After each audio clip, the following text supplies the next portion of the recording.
Je suis ici aujourd'hui, oui, car donc mon mari est donc en détention provisoire à la prison locale Salé 2 au Maroc. Il est soi-disant suspecté de terrorisme alors qu'il n'y a aucune preuve contre lui. Il est totalement innocent. Je tiens à le dire devant cette caméra-là. Donc au jour d'aujourd'hui, les nouvelles sont que donc les droits de l'homme sont venus voir mon mari en lui disant comme quoi donc il y a une chambre qui est soi-disant adaptée à son handicap au rez-de-chaussée de la prison locale Salé 2 au Maroc. Donc mon mari donc a pris conscience de ce qu'ils lui ont dit et donc a refusé cette chambre car pour lui n'est pas adaptée à son handicap.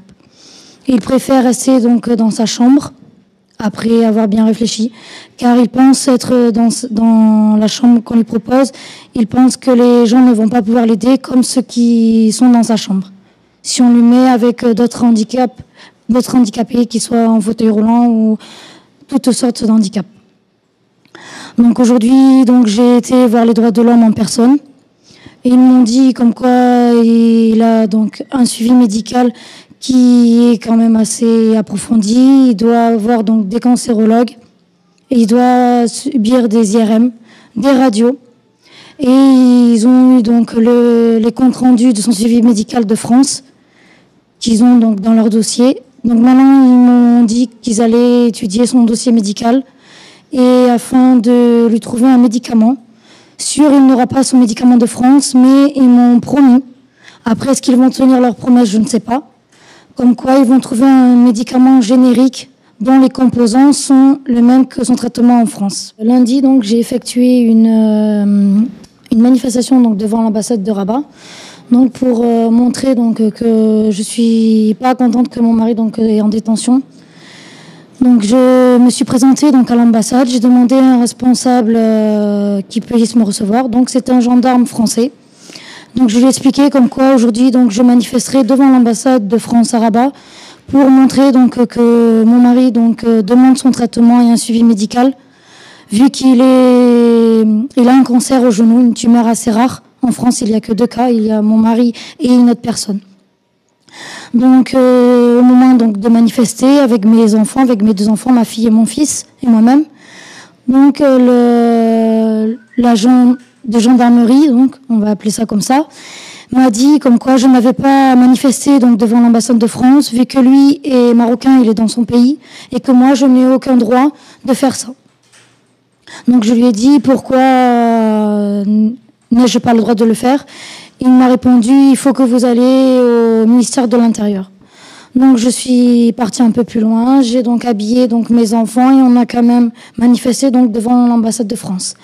La personne donc qui est revenue me voir en me disant pourquoi vous insistez encore. Je lui ai dit tant que le ministre des Affaires étrangères, Monsieur Laurent Fabius, ne vienne pas, je ne bougerai pas de ma place. Et il m'a dit, de toute façon, ça ne sert à rien que vous continuez à manifester.